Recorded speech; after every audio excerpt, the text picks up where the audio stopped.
people think the brain's really complicated. It's not. It's actually quite simple. You only need to know 3 things about your brain to always get what you want. And the first thing is your brain does exactly what it thinks you want it to do, because it listens to everything you say. So when you say things like, oh God, I got dumped and it's so painful, I never want to go through that again, all your mind can pick up is you don't want to be in a relationship again. When people have a miscarriage and go, I could never go through that again, I'd rather die than go through that again, your mind is picking up, oh right, well that's a statement, that's actually a command to me to make sure you never go through a miscarriage again. And that's how you get unexplained infertility, which is something else I've been working on a lot recently. Because the mind listens to what you say. So people go, oh, I went on this flight, I thought I was going to die. And during they go, I'm never getting on a plane. If this plane lands, I will never, ever get on a plane again. And of course it lands, they go, oh, it was just turbulence. But next time they go to the airport, they have a massive panic attack because your mind's like, hang on a minute, you said I never want to fly again.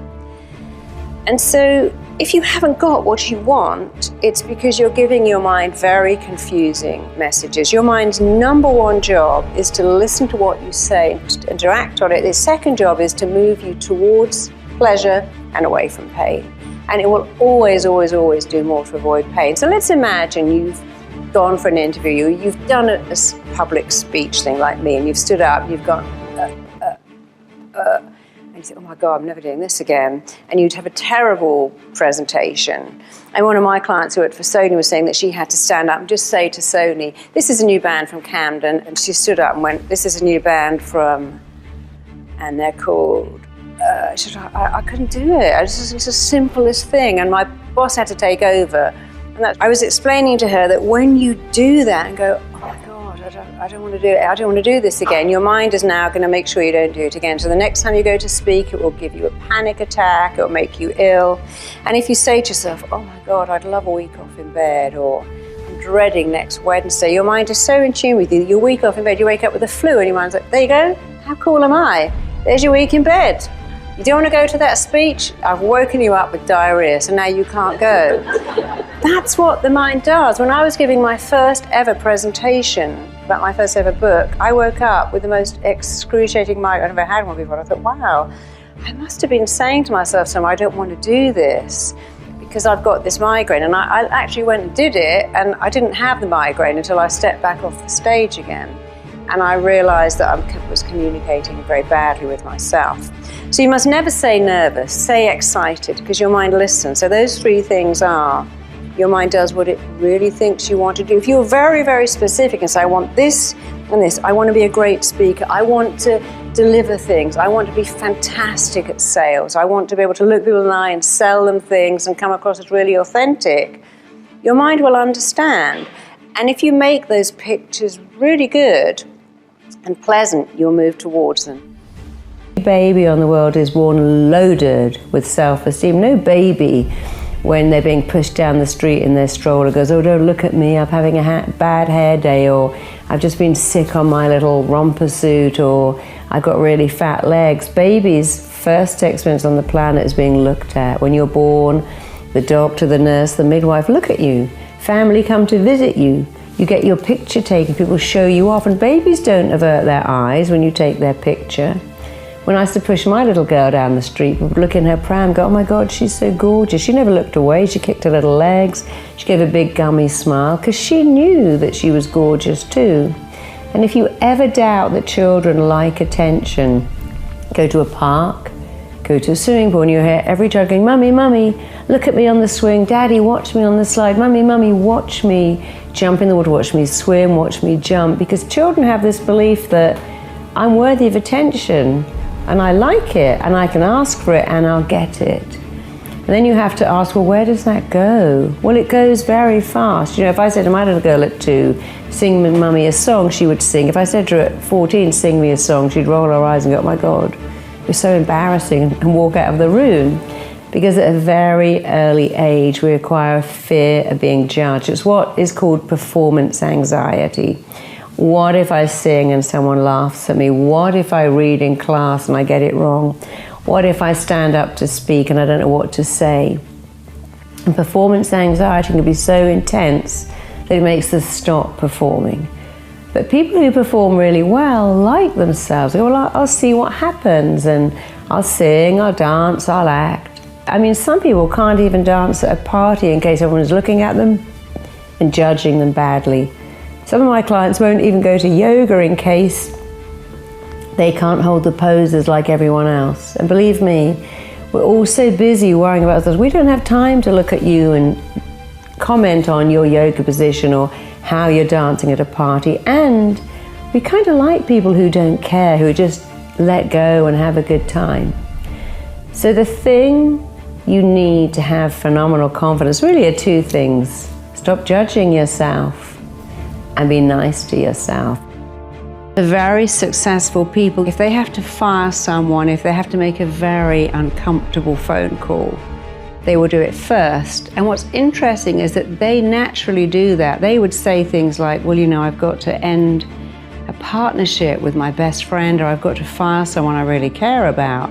I couldn't possibly have that hanging over my head all day. I need to do it first, and then it's done, and then I feel better. People who are not in that group will go, oh God, I've got to fire like my friend. I'll do that at 6 o'clock. I'll wait till the end of that. I'll do that after lunch. Or I've got to go and do a grueling workout. I'll do that at 5 o'clock. But of course, 5 o'clock comes and you have a phone call to make, or you've just had lunch, and then you don't get to do it. Even in school, I mean, one of my clients who was very successful said, yeah, when we had to, you know, read out an essay, I never understood the kids who went last. I put my hand up and went, I'll read the essay first because I want it done. So they do it naturally, but that doesn't matter, because of course the wonderful thing is that when you do what you hate first enough times, it starts to become natural. Like, I've got to do my taxes, I'll do that first thing. I've got to confront someone, I'll do it first. And so I still, to this day, wake up and think, oh, I don't really want to do that, so I'm going to do it first, because what I do want is to belong to that group of very, very successful people. So I know what the membership is. And every time I don't want to do something, I think, I don't want to do it, but what I do want is to belong to that group, so I'm doing it first. And it's a great way of thinking, because it starts to move you around wanting to do it for all the right reasons. I always say to all my clients, there's only 3 things wrong with everyone. Everyone has got 3 things wrong. The number 1 is I'm not enough. The second one is I'm different, so I can't connect. And the third is I really want something like freedom from depression or success, but it's not available. But I'm not enough is the biggest. I mean, I've worked with hundreds of thousands of addicts. I've never found one ever that ever believed they're enough. And if we look at the key addictions, shopping, binging on food, binging on alcohol, binging on drugs, sex especially, food, porn, all of those things come from a feeling of emptiness inside, because we're taught, oh, you feel a feeling? Why don't you eat some donuts, or go onto eBay and buy, or Amazon, or buy something, or have a drink. And our feelings are the most real thing we have, and we push them down. We find all this stuff to buy or eat or drink or take to keep us, like John Lennon said, comfortably numb. But then the feelings regroup and come back, because they've always got a job to do. And I always say to my clients, look, you've got to feel the feeling until it no longer requires to be felt. You can't eat it, or drink it, or shop it away, but we're all taught that we can and should. So I'm not enough is the biggest problem I see. People who have everything often don't have the one thing they really need, high self-esteem. It's why so many people who make it and who we look at and envy, like Robert Downey Jr. or Philip Seymour Hoffman or Heath Ledger, end up taking a lot of drugs and destroying themselves because they try so hard to make the world like them, and they succeed, but you have to like yourself. So if you're lacking confidence in any area of your life, that may be in your career, that you can't sell, or you can't pitch, or you can't speak, or you're not very good at going for an interview. It may be that you can't go for promotion, or in your job you're not able to speak up and share your ideas. It may be in your professional life that you're not attracting the kind of person you'd like to share your life with because you don't feel good enough. Maybe even in your area of your health, you don't go to the gym because you don't feel you're good enough to go to the gym. You don't ask for particular foods because you haven't got the confidence to go, I don't eat pizza or fries. So whatever it is in your life that you want, when you work on your confidence, everything starts to fall into place.